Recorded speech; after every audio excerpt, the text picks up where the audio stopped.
Brother Sewing and Crafting family. Angela Wolf here. Super excited to be with you. We are so close to the holidays. I'm so excited. There's a ton of snow out here. So what's better than to do with a bunch of snow? Sit at home in your pajamas, although I'm at work today. But I love sitting in my pajamas on the weekend. And today we're going to be making those with Emily Thompson. So say hi, say where you're from. We are live streaming on Brothers YouTube and Facebook pages, and we're live in the chat today. So welcome, everyone. Emily, how are you? I am good. I would say I'm a little jealous of your snow. Being December, I'm all about the snow, but it's not snowing here. So I'll enjoy it and dream of it. You can have it. I'll send it your way. Your kids can make a lot of snowmen out there today. Sounds good. Yeah, December is the month I want snow, and then I'm totally over it. So, you know, it's what it is. But I'm also enjoying the sunshine and the beautiful weather, and my house is all decorated for Christmas. So I'm still in the wintry Christmas spirit inside, even though outside is looking more like spring at the moment. You know, hey, Emily, I was thinking of something. A couple weeks ago, we had a show just about Christmas stockings, and I saw some of yours. You got to share these with everyone. All right. Yes. So I have, before we jump into the pajamas, which I'm super excited about, I have a couple of fun Christmas projects that I have been working on over here, and I just couldn't wait to share with you guys as well, these projects. So I made my family new stockings this year, and I was so excited about how they turned out.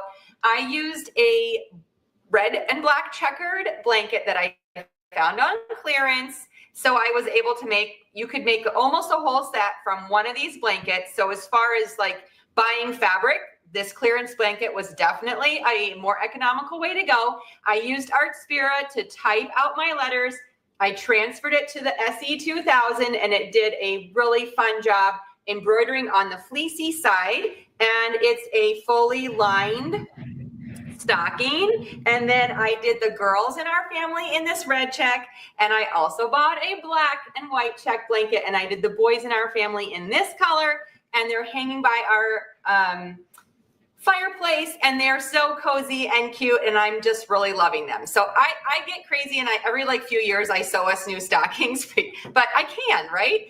That's the joy about sewing and being able to just create them. The whole project was like $15 worth of blankets. So it's not like I went out and I don't buy expensive things often, but I have new purses probably like twice a year because I sew them for myself. So I always convince myself that it's okay because I'm making it.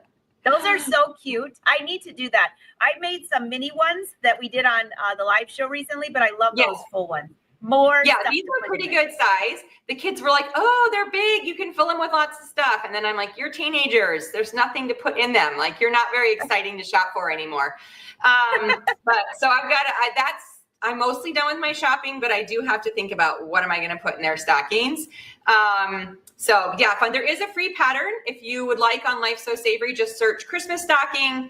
I've made several Christmas stocking patterns, but this one is available in this size, and it's cute and works perfect for like this Sherpa sort of fabric. So very awesome. Fun. Yes, and I have one other Christmas project that I'm dying to show off. I did this on the Stellaire, and I took a hand-drawn sheet that I made of these poinsettias, and then I turned it into an embroidery pattern on my machine. I embroidered it out, and then I glued them together, and I put them on this wreath, and it's on our door, and I love it. So Emily, that is so cute. What a useful project too. Yeah, and actually, I just spilled a bag of these Jingle Bells all over my floor, so that's fun too. That's adorable. I have to pick them up. A bunch of those flowers and putting them together, poinsettias, putting them together as a table decor as well. That's really pretty. Yes, actually, I'm working this afternoon I'm going to try to make the poinsettia flowers and then make them maybe more double-sided as a Christmas tree ornament. So I've started, I need to embroider a couple more, but I was thinking if I glued them together with like a hanger, in the middle, and then had the smaller pieces. Usually I put like 2 or 3 of the different sizes together, but I was wondering if that would make like an ornament. And then I just sew the little bells. I hand stitch the bells in the middle and make a cute one. So super, I saw something like that, cute. and I was, you know, when you're able to create anything you want on your machine, you just go for it. So I did, and figure it out. So yeah, that was really fun. So I love it. I love more Christmas things, but I love Christmas. I love it. I love sewing for it. I do too. So speaking of Christmas, pajama pants or pajamas are such a fun thing for the holidays. You always see the pictures of the families with all the same. Wait a minute. How many years ago did you make pajamas, or you made something for everyone in your family? I kept trying to think what it was. Yeah, no, it was, my mom always makes the kids matching Christmas pajamas. And in the summer, when the cousins were little, I used to make them matching like swimsuits or something fun and summery. I don't do it anymore. They're all too big. They're all too old. No one wants matching swimsuits. But my mom still makes all 13 cousins matching Christmas jammies. And she uses my flannel pants pattern to do it every year. And then she always calls me with a million questions. But she's sewn this pattern like 100 times. But you know, it's fun. So she forgets in between, and then we have to go back and refresh. So it's the fun thing about this pattern. And I did sew when I first created it. I sewed one for all 5 of us, and we took pictures, but they weren't matching. And I totally regret that. They're 5 different fabrics, and it did look cute, but I wish I'd done matching. At least for the pictures, it would have been fun. So the pattern comes in sizes. I think the smallest waist is like 22 or 24, all the way up to 50 inches or something. So it's kind of hopefully a spread for the family. There's not really toddler, but maybe you could adjust. It's a super basic pattern. It's actually one piece, you know, so it curves around front and back, and then you make it. Sometimes I know my mom, it actually saves fabric if you cut up the side and make a side seam, because then you can fold your flannel in half. Otherwise, you have to fold it like the long yardage way. So you do need more fabric. And when she's sewing up 13 pairs, she likes to kind of conserve a little bit on that, which I don't blame her. So those are just some ideas you can think about. You can cut it up the side if you want to make a front and a back. Just add your seam allowance on the side. I cut it today as it was designed, which is a one-piece pattern. And I cut out 2. Okay, so I have one for myself that is almost completed. I've done everything except for the waistband, because I want to show you 2 different ways to put in the elastic. Okay, so this is my elastic pinned on here, but otherwise these are ready to go. I found this cozy flannel and I'm pretty excited about it. It's really pretty. So the stripes though was totally off grain when I was cutting, which annoyed me. But that's probably what I get for buying inexpensive fabric. Nobody's going to notice, right? Nobody's going to notice. Yeah. I actually thought I should just like really cut it totally wonky to make it look like I'm not even trying. But so here is, let me back up a little bit. Here's the pattern. This is Rose's pair, so it's smaller. You can see it's a single piece. I just traced the 2 sizes from my printout that I wanted to use today. It has just the front and the back. And then I will say on the bottom, to make the cuff easier, it has just a little tiny flare out at the hem, okay? Because then it makes folding it over and hemming it 100 times easier when you have the angle of the legs like this. So if you're lengthening or shortening the pattern, make sure you do it sort of in the middle and not at the bottom, because you'll lose that little hem flare, and that will make it trickier. So of course that's included in the directions, and you can go ahead and find those details on Life So Savory, as well as the free pattern download to create your own pajamas. So I'm going to take off this tissue. I just had it on there to show. And if I'm making a bunch, which today I was only doing 2, but I traced the larger size, then in the middle of my tissue paper, I traced the smaller size. So I only have to trace or use like 1 set of tissue on my printed pattern piece. You could also print and cut the actual pattern, but I like to save my printed patterns from year to year. So I usually just trace. But if you were cutting it, of course, start large and then cut down to the smaller sizes that you want to use.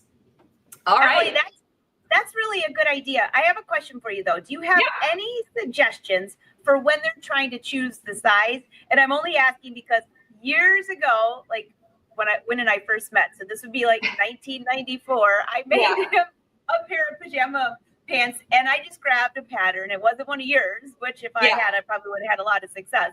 But he opens the package and he's like, wow, thanks for these. I mean, they're huge and tall. Yes. So the pattern does, I think it has hip measurements, and I suggest that you go by your hips.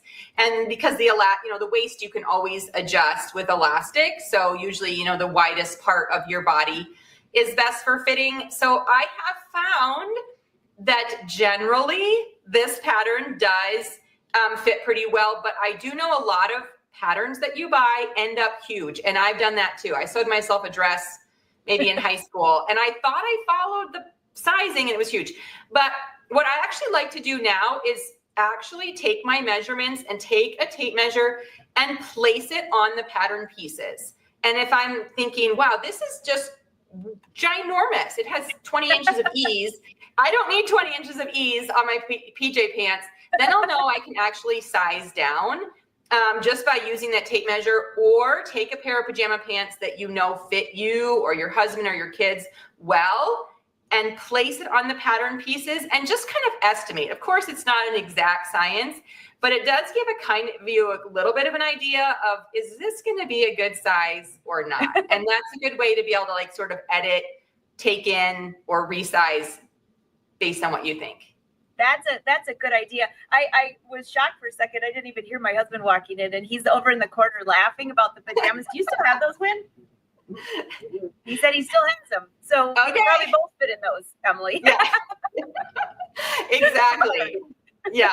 All right. So we're going to get sewing. This is super easy. You can sew this up in probably about 20 minutes of sewing or less, depending on your technique the process of how you're doing it. Today I'm going to use the serger, and I'm going to use the cover stitch for the hems and the waistband, but you can absolutely do this all on a sewing machine. You can't quite do it all on a serger because you do need to hem, unless you want to get fancy with like a blind hem or something, which I don't. Serger and a sewing machine, or just a sewing machine. Flannel likes to fray, it loves to fray. So if you're doing it on your sewing machine, I would probably do a straight stitch and a zigzag stitch to finish those raw edges, just so when you're washing it, your seams don't fray open. Make sure you do finish those raw edges. If you're using a serger, you can do it all in one, which is the beauty of serging and the reason I love it so much. So we're going to get started. I'm going to sew the two curved crotch seams, and we're just going to sew from the top. I'm not even pinning. This flannel sort of sticks itself together. I've cut it right sides together. So we're just going to leave these two pieces of fabric together exactly as they were cut. Taking off just a little bit of seam allowance as I'm sewing.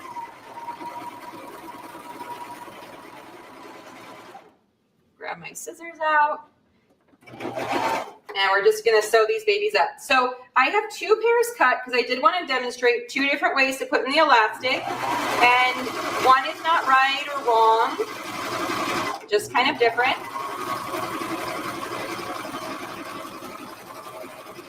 And I wanted to show you the two options. Sorry, some pins just went flying. Okay, so now we have the two curved crotch seams sewn. And what I'm going to do while I'm here is I'm just going to finish the top of this, the top of the pants, actually, with the serger, just to finish that fabric. So again, you want to finish all the raw edges. So even though I'm going to fold this over and use the cover stitch on it, I just want to make sure that this fabric is not going to fray.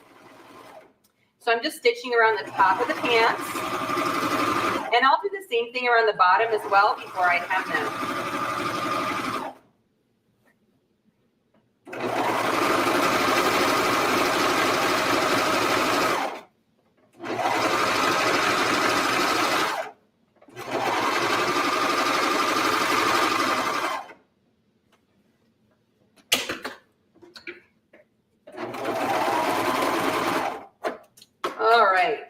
now there's the top. Now we have to sew the inseam. And so you're going to open up the pant legs. Okay. And I always like to start pinning or clipping from that center seam to make sure that that is matched up. That's the most important thing. Now, especially if you've shortened or lengthened your pajama pants, you may find that the bottoms don't line up perfectly even. I always find if I shorten or lengthen that it does.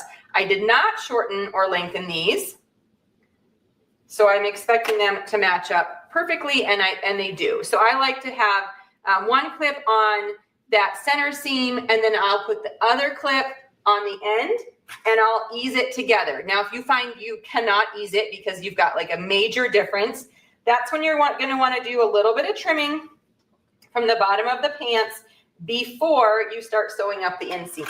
Okay, so make sure this leg is good length on both the front and the back side before you sew. Then you're going to move to the other side of the leg. So we have the center. I'm going to line up that bottom hem. Again, we have the slight flare out on the bottom just to make that hemming easier. And then I'm going to put a couple clips down the pant leg to keep everything exactly how I want it. And we'll just be able to zip down up one pant leg and down the other. So I'm going to start at the hem of one leg. I'm going to sew up the other side and down the other. Now there's another way. And in fact, I think I might have used this other way on the tutorial for these pajama pants. And sometimes I do, but this is honestly how I sew the most, is to sew these inside inseams together first, then put the pant leg one inside the other and sew that curved crotch seam all in one front to back. So if you look at the photo tutorial and you're thinking that it's a little bit different than what you saw today, those are just two ways to sew up simple pants like this.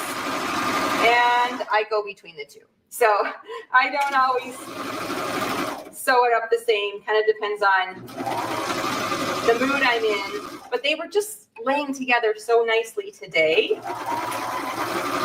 because I cut them this way that I just wanted to sew those curved seams before we got anything else. But you can sew the legs separately, put one inside each other, and sew them up that way. All right, so at this point, I mean, our pants are actually looking like pants. Okay, so super easy. And we're going to do one more seam on the serger, or one more stitch, which is to finish the bottom of these pants so that this fabric doesn't fray.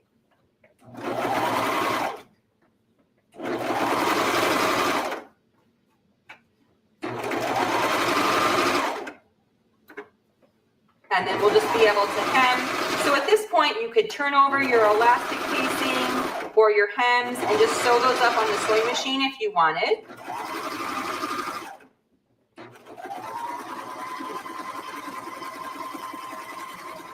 I'm going to show you two different methods for the elastic on the cover stitch, but at this point, yes, you can also, if you don't have a cover stitch, you can just jump over your sewing machine and exchange it out, especially if you've already finished the raw edges of the fabric. Now with the cover stitch, technically we could finish and hem all in one stitch, but I just really, with this flannel, I've had some seams and some hems fray open. So I'm just sort of double giving myself insurance by finishing these on the serger and not relying entirely on the cover stitch for that finish, but it does finish the edge as well. And I'll show you that in a minute. Okay, so now we finished the tops and we've finished the hems and it's still inside out. Okay, so we're inside out. I'm gonna go ahead and hem this up and then we'll talk about two different ways to do the elastic. So I just need to adjust my camera slightly here. This is so fun. While you're adjusting, I'll just take you down so they don't get too sick. What a great project. And by the way, Emily, it is the holiday season, and I know a few people have some of these brother machines on their Santa wish list. Yes. the serger, I know people are going to be asking which serger you're using because brother has a couple, but we know one of our favorites. The Airflow 3000 is what I'm using, and it's amazing. So it completely takes away any of that intimidation factor when it comes to threading. I shared a video or something recently, and someone commented, I now use more than 2 colors when I'm serging because I have this new machine. And I'm the same. I used to put on light color thread in the spring, sew all summer with 1 color thread, and then I'd put on dark color in the fall, and I'd sew all winter with the dark color because generally my fabrics were those color, and I would never switch it out. So now I actually don't hesitate to just cut them all and rethread if I really need to. I will say that I don't match my serger thread exactly with what I'm sewing because you don't need to.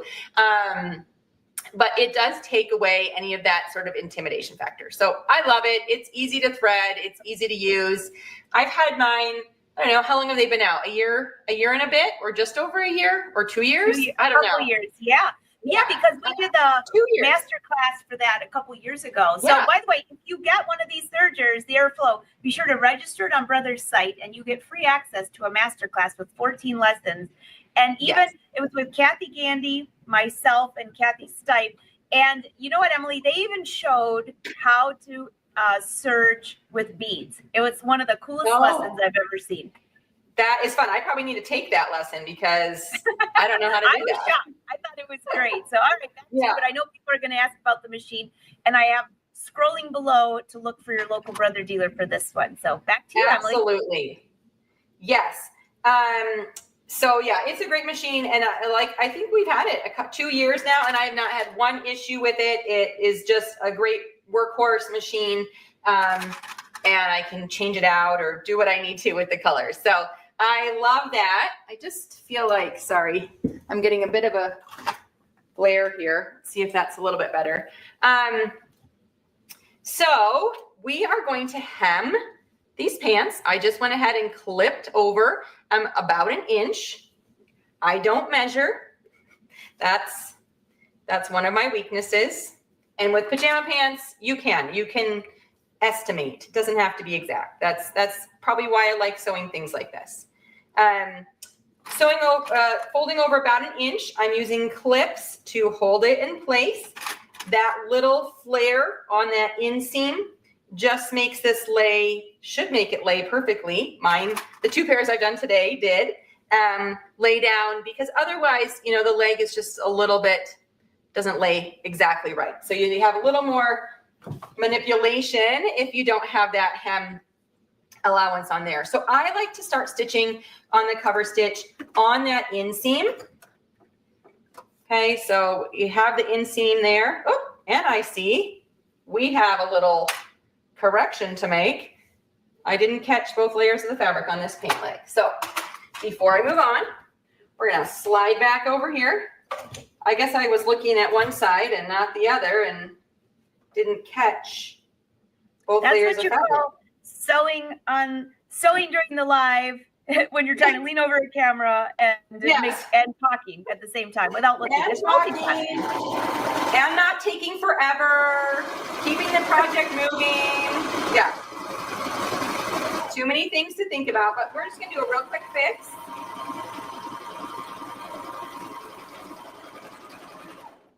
No worries. We got it.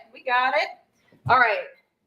So now, back over, we are going to slide that inseam that now is all sewn up under the presser foot. And then I'm going to sew 1 inch seam, 1 inch hem, all the way around the bottom of this. Now, like I said, this is technically finishing the edge of the fabric. But right now I have 2 needles on my machine and they're close together. So I don't have them spread apart. And that makes a narrower stitch, which I personally really like the look of for hemming. But it is a little bit harder with the 2 needle narrow stitch to make sure that you're fully covering that edge of the raw fabric. You have to be sewing pretty exact. And I just didn't want to mess with that this morning. So, we are going to sew it up. We pre-stitched, which is fine. And once you get back to that inseam, I'm going to sew about 1 inch over, covering my stitches. Okay, so layering those 2 lines of stitching over each other, at least 1 inch. Then we're going to turn the crank up and down, or the hand dial on the side. I'm going to lift the presser foot. I'm going to use this little pin to pull out the 2 needle threads, and then you've got some extra thread, and now you can pull the fabric out from underneath and just chain off a couple of chains with the foot pedal, okay? And then on the back, you should have those loops, because you pulled out those needles, of the 2 needle threads. And you can go ahead, and the chain is creating a little bit of a knot, which sometimes it does. You can pull those out so easily. Of course, when I was trying this earlier, it worked like a dream. When I wasn't showing it for anybody to see. Yes, so I have a little knot here. I'm just going to cut it off. But pull those threads to the back. Okay, so however you want to do it, that's how I do it. I pull the needle threads to the back, and then technically you can just, the manual for this cover stitch says if you overlap your stitches, pull the threads to the back, you can go ahead and clip those threads. I like to just tie it off with my hands, just give a little square knot tie, and then cut them off. But you don't have to, I don't think. But when I do this method, I've never had any issues with those hems coming out or fraying. So really nice and easy. There is let's see if I can get it to focus. Okay, so here's the front. There we go. Yeah, that looks great. So really easy. And then the back, I have left white on there so you could see. So you can see how I didn't quite get all the way to the edge of the fabric. So I'm glad I put that serger on there just to make sure it was fully finished. But you do see the nice chain stitch on the back as well. All right, so we're going to do the same thing on the other leg. Just finish that right up. Okay, so again, I'm going to slide my fabric. Presser foot is up, sliding the fabric under the needles.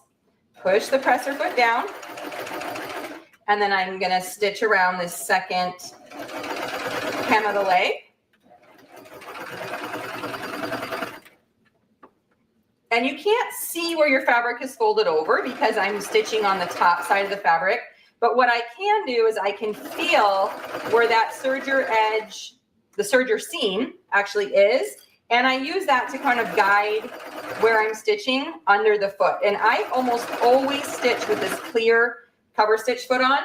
It's my favorite foot because I can really see the fabric under it. And I love it. There's also like a metal one that comes with the machine, but I never use it. I always use this clear one. All right, so you're gonna go ahead, I'm back to that inseam. Again, using the clear foot, I'm able to see. We're gonna stitch right over where we already stitched. One rotation on the hand dial, raise the presser foot. We'll see if this is a little bit smoother. Grab those stitches and then just chain a little bit with the foot. And that chain gives us the loops on the bottom to make it easier. If you do that, you can still pick the needle threads through. It just takes me a little bit longer to find those needle threads. So I like chaining, but you can also just find them. They're not impossible. So if it doesn't work, which sometimes I turn it over and there aren't loops back there, not a big deal. Okay, so now we have pants all sewn up. They're hemmed.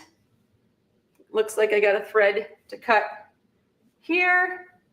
All right, so trim your threads. Looking beautiful. All right, so method number 1 for elastic is what I like to call the no casing fold over. And we're gonna do this on Rose's pajama pants. Okay, so the first thing I'm gonna do is grab the pre-cut elastic, if I can find it. Oh, here it is. Okay, we're going to sew it into a circle. You can use your sewing machine. I'm just going to sew it on the serger here. Okay, so now your elastic is in a circle and you're going to quarter it.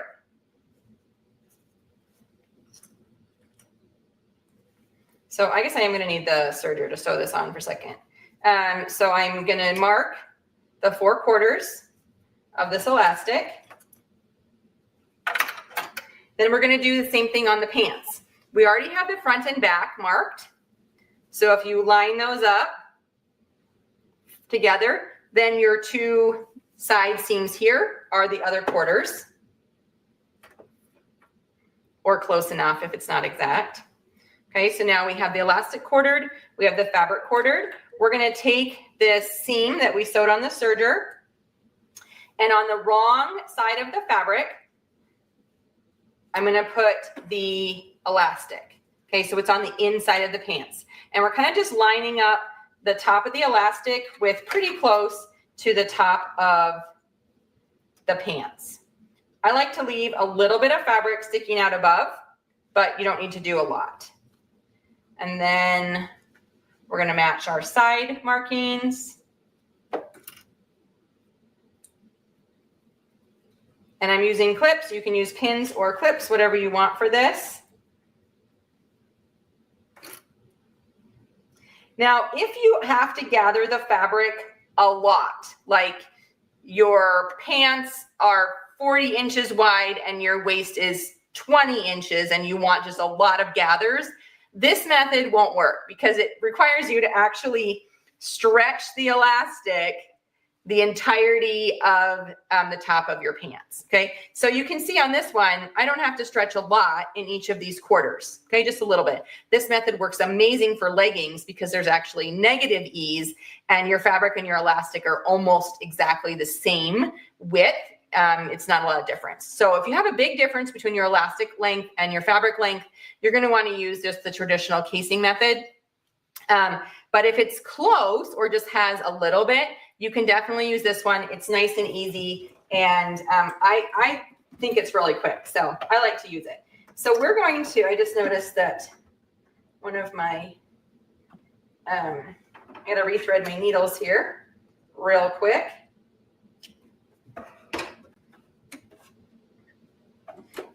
But we're gonna just stitch along the top of the fabric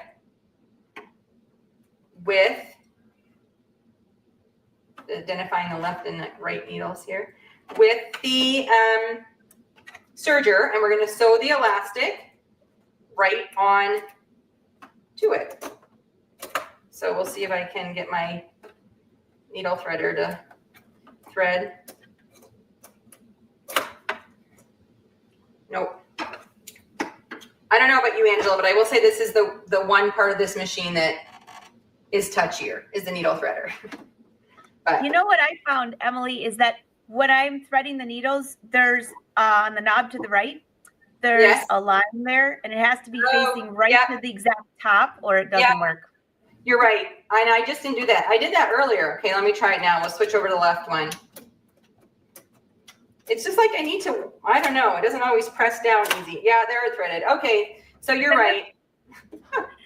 It's always, don't worry, because when I'm live, I always forget to do that. But all of you there that want, I love the needle threader, especially because as I'm getting older, I have to put on glasses to see it. Oh, totally. So, but that is the biggest trick, is to turn that knob so that there's a line on there so it faces up.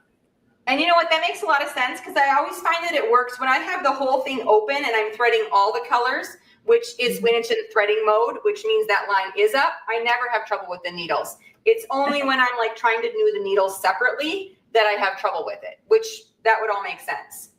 Okay, so we're gonna go ahead and stitch this elastic straight on to the fabric. So I'm gonna sew through the elastic and through the layer of the fabric. Now, one thing you wanna make sure you're doing, well, two things, is stretching that elastic as you're sewing so that it matches the fabric. The other thing you want to make sure you're doing is not cutting the elastic, okay? So this serger has a blade on it. One of the things we love about it, but you do not want to cut your elastic because it will compromise the elastic and then it just won't hold as well, okay? So cut a little bit of that fabric that maybe you left peeking above, but do not cut the elastic. Okay, so I like to put, you can see I'm putting one hand behind the presser foot and one hand in front to help pull and not, I don't want to break a needle when I'm pulling, so I want to make sure I'm pulling evenly, but I'm not torquing the needles. So I'm just kind of stretching it along there.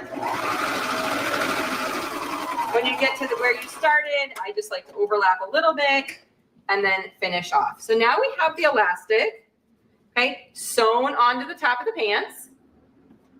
Easy peasy.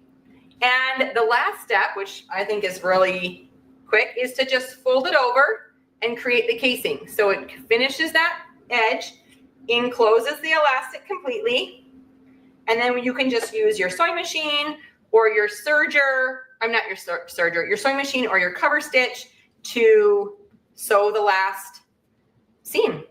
And I really like this because the fabric, the elastic is even every time. You never have uneven gathers.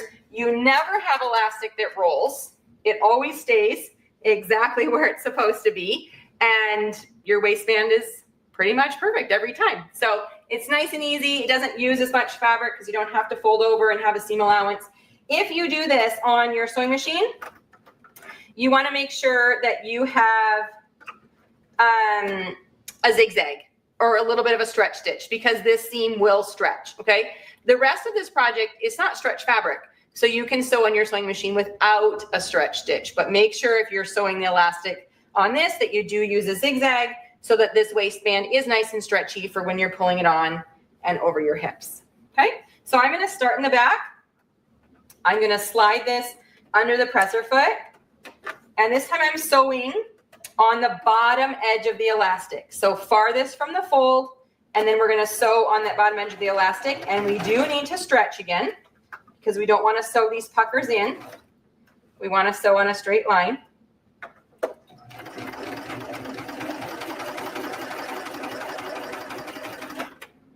Okay, so I'm just double checking that it's sewing exactly how I want. We're gonna take out the clips as we go, stretching the fabric flat.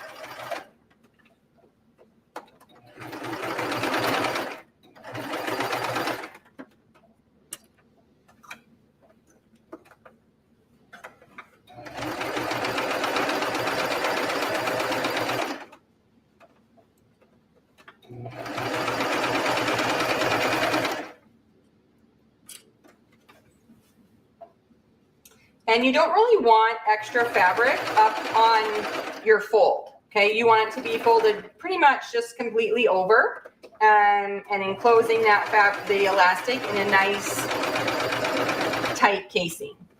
It's perfectly sized every time because we've just created it as we've been sewing the elastic. When I get back around to where I start my stitches, I always trim off those extra threads so that I can go over those and not have extra threads in the way. All right. All the way around. Pull these out. Pull it out. It's a little thicker now because you have the elastic in there, so you might have to tug it out. Do not start chaining until your fabric is out from under the needles because you don't want to sew in a weird spot on the edge of your pants. And then we're gonna go ahead and cut that off. I probably will add a tag of some sort to these because with pajama pants, I find that the kids have a hard time distinguishing front and back because they kind of look the same. Of course, you know, I always can check which side is higher, and I know that's the back, but my kids don't take the time to do that. So cute pajama pants, easy. The top looks amazing. Okay, looks we got fluffy. What's that? All right, so there is the outside hem, and then the inside is like that. So you can see I have the cover stitching, and I did also serge the top, but nice and easy and cozy, comfy. All right, so Emily, that's method number one. Those are so cute. So cute, easy, fast. I mean, you finish this in like 15 minutes. Yeah, so easy. So easy. And, you know, easy to adjust the length if you need, you know, just pick the size. I would always pick the size that matches your hips first and adjust the length second, because length is pretty easy on these kind of pants, pretty easy to adjust. They're super basic. There's a line somewhere on the pattern, somewhere in the middle, you know, it says lengthen or shorten here. Just add or shorten your length there, and then you'll have your hem nice and easy on the bottom. So, yep, super easy and ready to roll. So hopefully Rose will enjoy those when she comes home. All right, so the second really and last quick thing I want to show is this just traditional casing method. So this is probably something you're very familiar with. I need to,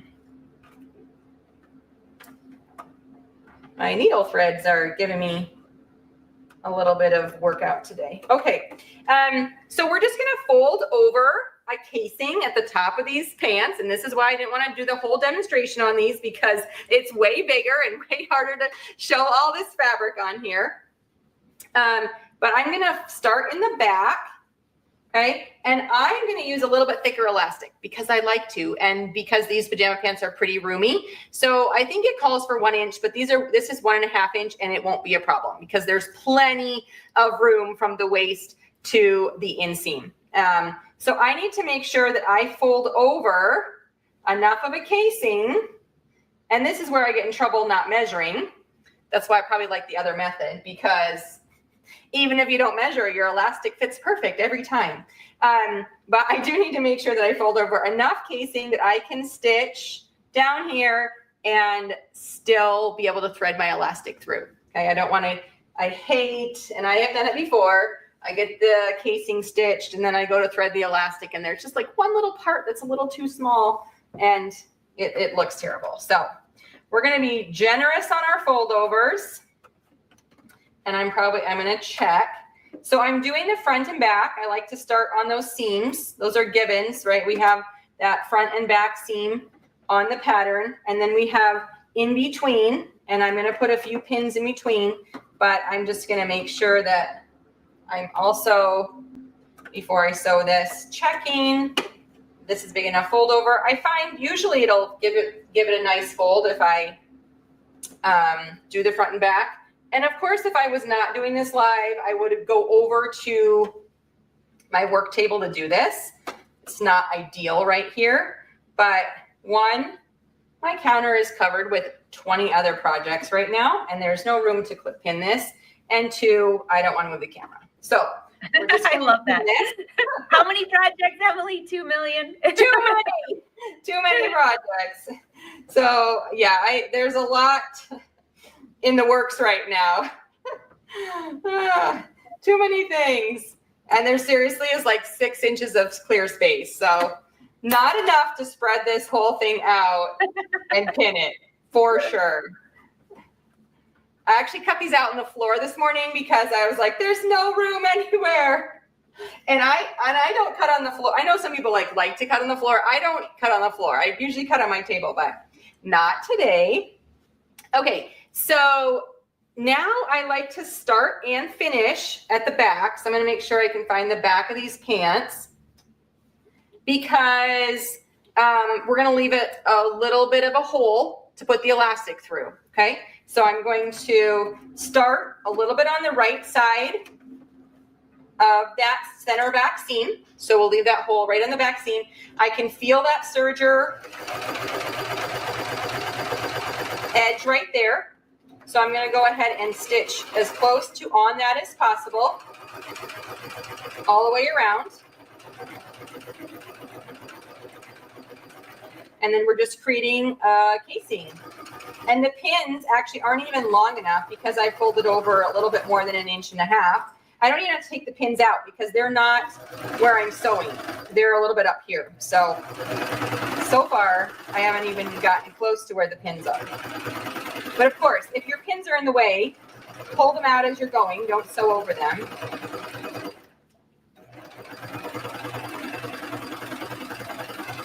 Okay, you can do this on your regular sewing machine as well. And this one, you can use a straight stitch if you want, because we're not stretching. This seam does not need to stretch. Okay, it is going to be gathered by the elastic, not by the seam. So you don't have to worry about making sure it's a stretch seam. Okay, here's my stitching. Okay, so I want to make sure I leave a bit of an opening. Okay, and at this case, I'm not going to overlap my stitches, but I still am going to pull it so I can chain it off nicely. Okay, get that fabric out from under the needles. And then when you go to close that hole, you're going to want to make sure you overlap on both ends. So I'm going to overlap stitches on this side, and I'm going to come over here and overlap stitches on this side. All right, so now we'll take out the pins.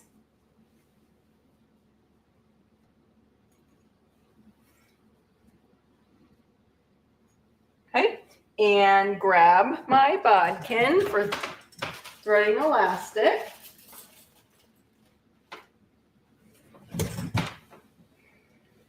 Find the elastic again. Apparently I'm not good at keeping track of the elastic this morning or today. All right, I'm going to fold over the elastic. I like to place this on 2 layers of elastic. So I always, unless you can't fit it through, I like to put a fold on my elastic before I squeeze this on. I think it holds and threads better. Then you're going to put it into that hole you just left, and we're going to thread it all the way around. Try not to twist your elastic. Also, when we get close, we don't want to pull the end through the turning hole. That makes more work for yourself. No need to do that. And again, trying to keep it straight without turning.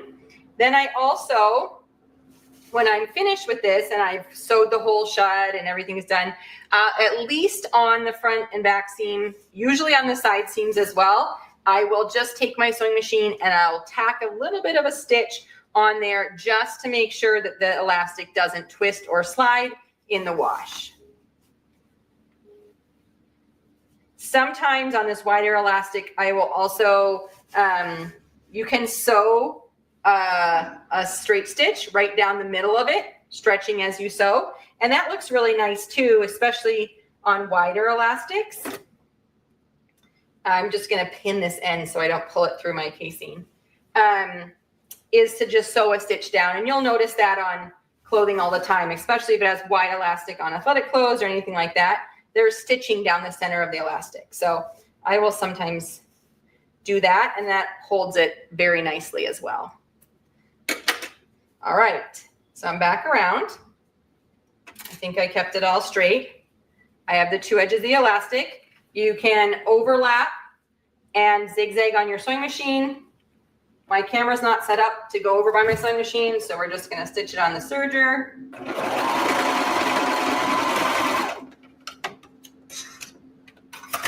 And then we're going to pull it inside the casing. Okay, so looks pretty nice on the waistband there and easy to put in. Okay, so I'm going to just go ahead and sew up this opening to finish off these pants. I'm not sewing on the elastic, so I don't have to worry about catching it. I am, remember, like I said, starting an overlap on my where I stopped, and then I'm going to overlap where I started to make sure that that stitching all stays in place. And again, I will probably put a label or a tag. If I get desperate, I just take a Sharpie and I put an X on the back inside of the elastic. And sometimes I do that to mark it. It seems to stay in the wash pretty well.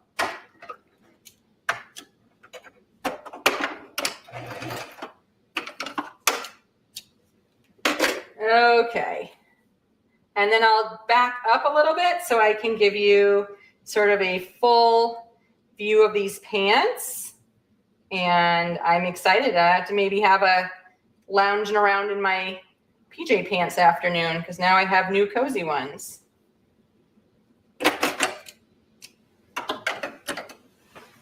All right, so again, we probably need to tack down the elastic in a couple spots, and I will do that later. Threads to clip, but all that stuff can be in a little bit. Let me see if I can turn this a little bit.